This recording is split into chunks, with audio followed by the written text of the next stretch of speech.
Hai, welcome back to my YouTube channel. Selamat datang kembali di Waktu Aku Bercerita. Ini adalah video pertama setelah sekian minggu, bulan nggak bikin video ya.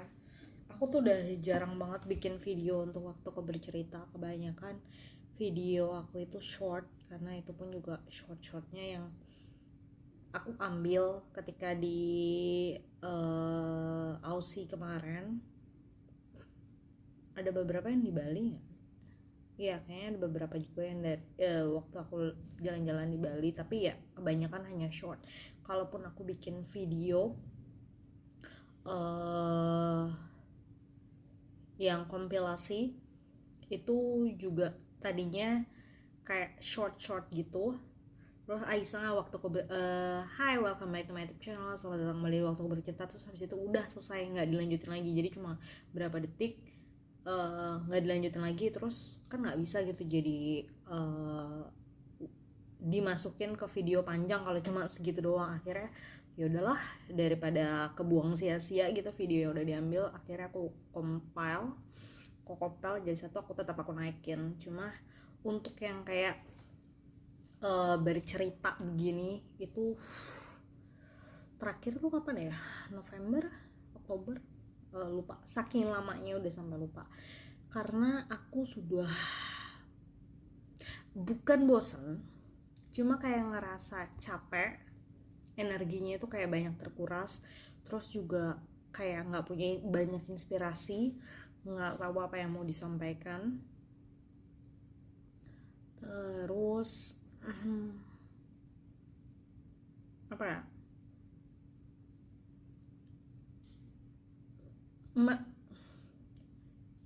mungkin buat kalian kayak, ih dia enak banget sih jalan-jalan, ih dia enak banget sih pergi ke sana sini sana. Tapi menurut aku tuh kayak aduh, hidup aku nggak menarik lagi. Kayak apalagi yang bisa diceritain, kayak lagi nggak ada apa-apa gitu hidupnya. Puji Tuhan, hidupnya itu lagi baik-baik aja. Jadi kayak nggak banyak yang bisa diceritain. Terus ya udah gitu. Toh juga sekarang, jadi gini, awalnya kenapa aku bikin Waktu Aku Bercerita kan tadinya karena memang aku tuh ada beberapa sahabat, cuma yang nggak 100% aku cerita segala sesuatu sama mereka tuh enggak. Nah terus sekarang semenjak punya Alex, aku cerita banyak hal sama Alex. Apapun yang aku pikirkan, apapun yang aku rasakan, aku cerita sama dia. Aku tumpahkan semuanya sama dia. Terus jadi kayak ngerasa ya udah, aku sudah memiliki orang yang bisa nampung semua ceritaku. Jadi nggak ada lagi yang bisa di share di publik, bukan di publik, di kamera tuh nggak ada. Kalau dulu kan karena aku nggak bisa nge-share ke temen, nggak bisa nge-share ke siapa-siapa, tapi aku pengen cerita aja, pengen ngomong gitu, jadi aku bikin video. Nah sekarang tuh kayak karena emang udah punya seseorang yang bisa aku ajak cerita, jadi kayak ya buat apa lagi gitu. Tapi kan jadinya YouTube aku nggak jalan ya. Cuma ya aku akan mulai lagi untuk bikin cerita. Oke, dimulai dari apa yang terjadi baru-baru ini, atau mungkin belum pernah aku ceritakan sebelumnya, aku akan ceritakan di sini. Jadi awal setelah pulang dari Aussie itu, aku seminggu kayaknya ngejual motor aku. Alasan dijualnya karena itu plat B ya. By the way, buat yang belum tahu atau yang baru ngikutin YouTube aku tuh sekarang tinggal di Bali, dan tapi KTP semua dokumen segala macam tuh masih dokumen Bekasi, Jakarta, Bekasi gitu. Nah termasuk tuh motor itu dia masih plat B. Nah tahun ini 2026 dia itu harus ganti kaleng, karena memang udah 10 tahun kan. Aku udah dulu sekali ganti kaleng, tapi kan di sana waktu aku masih di sana. Nah sekarang ketika harus ganti kaleng itu aku harus ngelakuin sendiri di sini. Aku sudah mikirin kalau memang aku harus ganti kaleng di sini, gimana caranya. Jadi aku bisa beli kertas kuning yang buat esek-esek itu, terus sama formnya itu bisa aku isi di sini, terus nanti aku kirim ke keluarga aku di sana supaya mereka yang bantu urusin. Bisa. Tapi masalahnya juga itu motor tuh udah 10 tahun, udah tua, udah 2 kali turun mesin. Ya for your information aja, udah 2 kali turun mesin. Dan buat kalian yang sudah pernah ngerasain motornya turun mesin, itu ketika sudah ada tanda-tanda wah nih kayak mau turun mesin lagi, itu tuh kayak udah peka kan ya. Dan memang aku juga ngerasa itu motor kayaknya udah mau turun mesin lagi, karena memang itu udah 2 tahun lebih, hampir 3 tahun terakhir kali turun mesin. Jadi emang aku bawanya juga kayak udah was-was, takut waktu turun mesin lagi gitu. Itu yang pertama. Dan kalau misalkan turun mesin kan biayanya at least itu 1.500.000, 1.800.000, bahkan bisa sampai 2 jutaan buat turun mesin doang. Terus aki juga udah 2 tahun, kemungkinan dia bakal minta ganti. Ban depan belakang itu juga harus ganti, minimal 500, bisa sampai 600, 700. Terus esek-esek juga sekian juta, enggak sekian juta sih, kayak berapa ratus ribu. Terus rem itu juga kampasnya udah mulai ini. Oli yang olinya tuh masa kayaknya banyak deh motor Honda yang masalahnya tuh di olinya tuh suka ngerembes. Nah itu juga salah satu yang bikin cepat turun mesin tuh gitu, karena olinya tuh netes terus. Nah itu motor juga olinya netes, ngerembes sih, bukan netes, ngerembes. Jadi udah berkali-kali aku bawa ke bengkel apa segala macam, hilang seminggu 2 minggu terus balik lagi, gitu aja terus masalahnya. Dan kalau kemarin udah sempet aku benerin dan itu udah habis 500-an sekian, tetap nggak balik gitu, tetap nggak bener. Dan kalau mau dandanin lagi kayak udah sampai ngelus dada gitu. Jadi aku kemarin udah ngitung-ngitung, kemungkinan kalau aku dandanin ini motor itu bisa 5 jutaan lagi. Sementara aku udah ngeliat di marketplace, pasaran harga motornya itu nggak segitu gitu. Maksudnya harga motornya itu pasarannya di Bali ya, kalau di Jakarta harganya lebih tinggi, percayalah padaku, di Jakarta harganya lebih tinggi. Tapi kalau di Bali karena ini kawasan wisata, banyak sewa motor tuh ya, nyewa bule-bule, kebanyakan mereka tuh pengennya tuh motor matic gitu. Sementara motor aku kan motor gigi, jadi memang bener-bener nggak laku. Pasarannya tuh di sini cuma 2.500.000 di marketplace ya. Bahkan itu yang kondisinya masih bagus-bagus aja tuh kayak cuma 2.500.000, 3 juta, ada yang paling tinggi 3.500.000 gitu. Akhirnya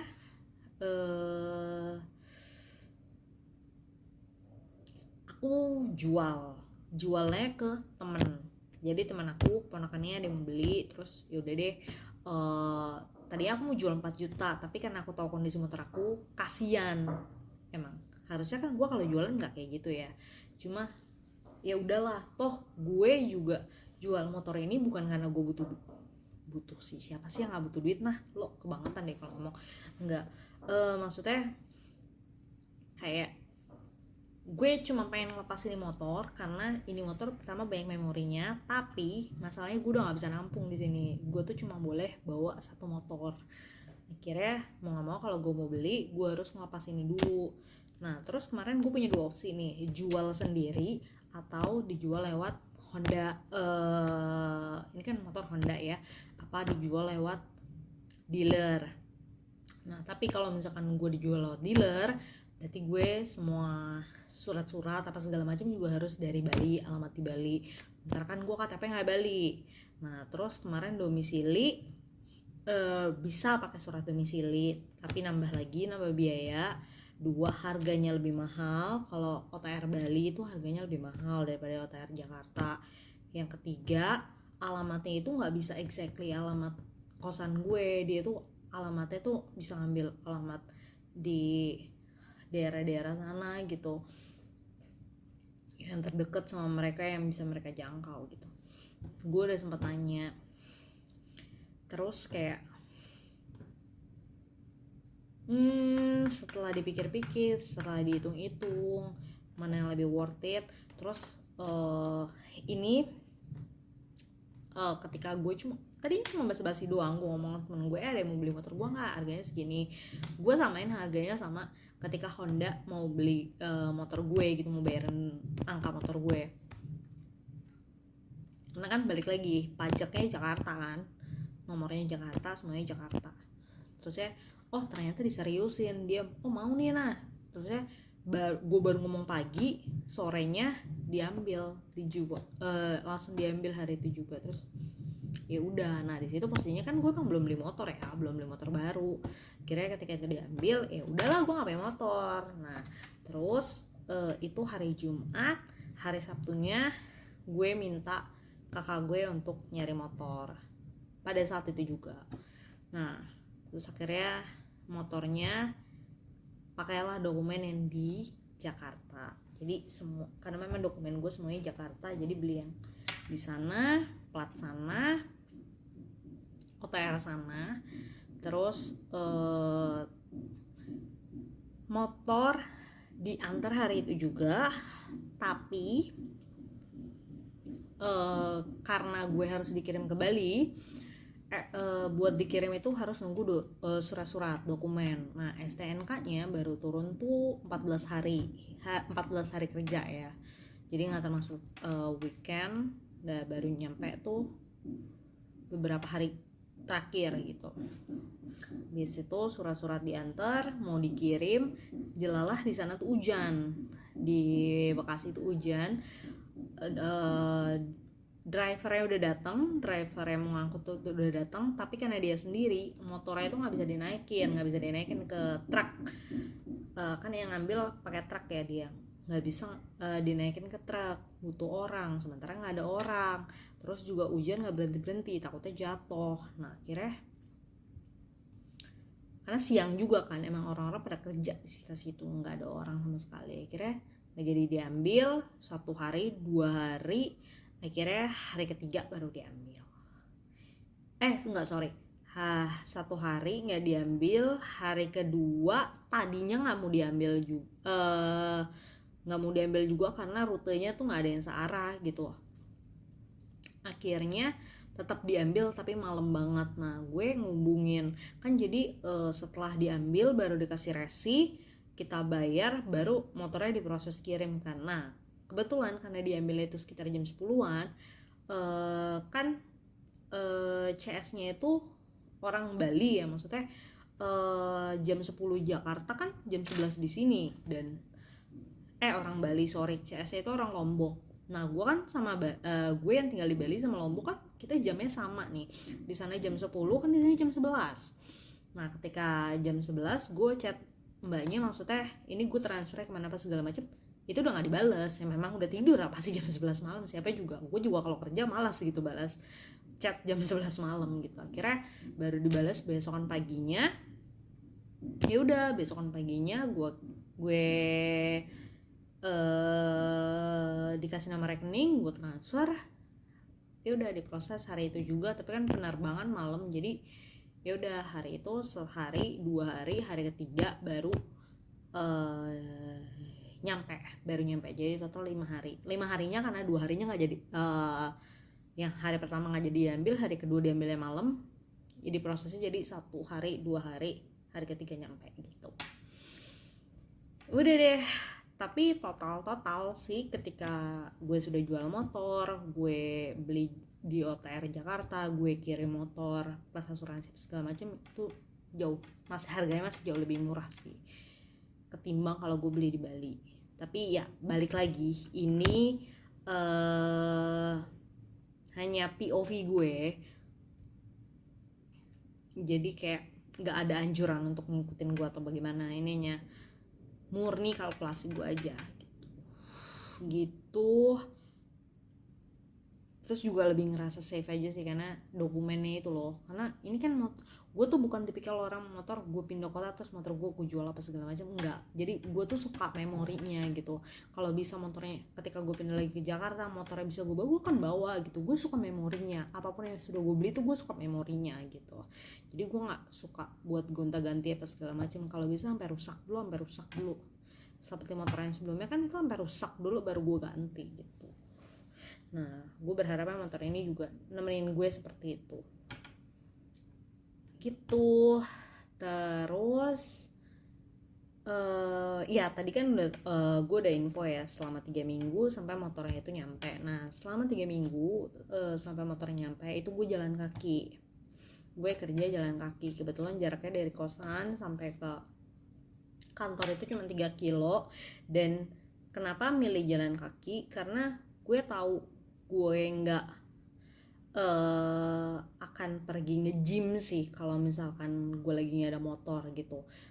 Jadi kalau misalkan gue nggak pergi nge-gym, gimana cara gue olahraga gitu.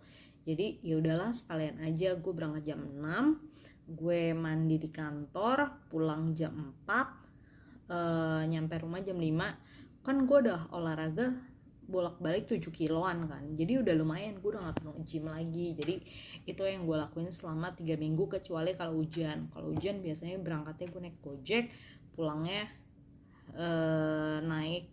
pulangnya jalan kaki. Jadi gue sekalian bawa sepatu gitu. Pernah sih sehari gue saatnya pakai sandal. Itu kalau misalkan lagi pagi-pagi hujan, kalau hujannya cuma gerimis rintik-rintik gitu, gue biasanya pakai payung. Tapi kalau misalkan udah hujan gede, ya itu tuh yang PR. Entah gue neduh dulu, entah gue naik Grab, entah ya gitu deh. Tapi ya kebanyakan jalan kaki sih. Gitu. Sekalian yang gue suka dari jalan kaki pagi-pagi tuh di sini, bukan di sini kayaknya di semua tempat di Indonesia tuh setiap jalan kaki pagi-pagi tuh jual makanan tuh banyak banget ya. Entah nasi uduk, entah arem-arem, entah kayak gorengan-gorengan, apa sih namanya, kudapan gitu. Banyak banget dan itu yang gue suka. Jadi ketika jalan pagi sambil lihat kudapan, oh iya ya beli ini, terus beli gorengan, beli ini, kayak terus nyampe kantor tinggal makan, kayak ya udah gitu. Gue lebih menikmati hidup sih. Dan saking menikmatinya gue jadi kayak hidup gue pik-pik aja lagi. Dan walaupun sempat sedih sih karena nggak ada motor, kayak Sabtu Minggu gue nggak bisa kemana-mana. Kalau ini paling cuma kayak ke pantai, habis itu balik lagi. Kalau biasanya kan kalau punya motor kan gue bisa keliling dari sini ke sini, dari sini ke sini. Nah kalau misalkan gue naik Grab kan boncos ya kalau bolak-balik keliling gitu. Akhirnya gue cuma bisa ke pantai, habis itu balik lagi gitu, 20.000 gitu. Cuma selebihnya sih gue baik-baik aja, puji Tuhan. Dan kalaupun gue bersedih ya paling balik lagi gue mencurahkan kesedihan itu sama Alex, sama mama, sama kakak gue. Puji Tuhan punya keluarga yang benar-benar suportif sih. Jadi kayak they will do everything to make me happy gitu. Jadi mereka membantu sekali, sangat-sangat membantu. Tidak membiarkan aku merasa sendirian, tidak membiarkan aku merasa sedih, tidak. Ya gitu. Puji Tuhan sih, puji Tuhan. Suatu privilege buat aku itu. Gitu. Terus apa lagi ya? Udah sih. Kan nggak ada lagi yang bisa diceritakan. Salah satu kisah gue yang cukup panjang cuma perjalanan beli motor itu doang. Selebihnya nggak ada. Gue baru nyobain ini loh, basreng lukoh nya King Abdi. Kalian buat yang nggak tahu King Abdi, dia tuh jadi yang di MasterChef dulu, MasterChef by King Abdi. Gue beli 2 tadi, ada yang bumbu tabur sama ini yang chili oil. Gue beli sengaja yang kecil karena gue belum pernah nyoba kan, ini baru pertama kali dan gue takut gue nggak suka. Dan bener aja untuk yang chili oil gue kurang suka karena menurut gue, balik lagi ini menurut gue, ini kurang asin, rasanya kurang asin, dan chili oilnya ya gitu aja gitu, nggak ada rasa, hambar aja gitu, kayak ya udah chili oil aja, nggak ada gula, nggak ada garam, nggak ada apa, hambar. Sama apa sih namanya, daun jeruknya cukup wangi ya, berasa wanginya. Tapi kalau yang bumbu tabur gue lebih suka sih, karena tadi kan gue ngeracik sendiri ya bumbu taburnya itu, jadi benar-benar selera gue gitu, pedas, manis, gurih, itu semuanya ada gitu. Porsinya juga oke, untuk harganya sendiri gue tadi beli yang kecil, untuk yang tabur harganya 7.000 100 gram. Kalau yang ini 10.000 harga ya, ini yang kecil 10.000 120 gram, jadi total 17.000, dua-duanya yang kecil. Oke sih, cukup oke. Terus apa lagi ya, udah deh itu aja. Oke, semoga kedepannya gue bisa lebih rajin lagi bikin video. Dan buat kalian pengen tanya atau apa, silahkan tulis di kolom komentar, dan mungkin gue akan bikin video baru, atau mungkin gue akan balas komentar lo juga di kolom komentar ya, we'll see. Oke, sampai berjumpa lagi di waktu kecil selanjutnya. Bye.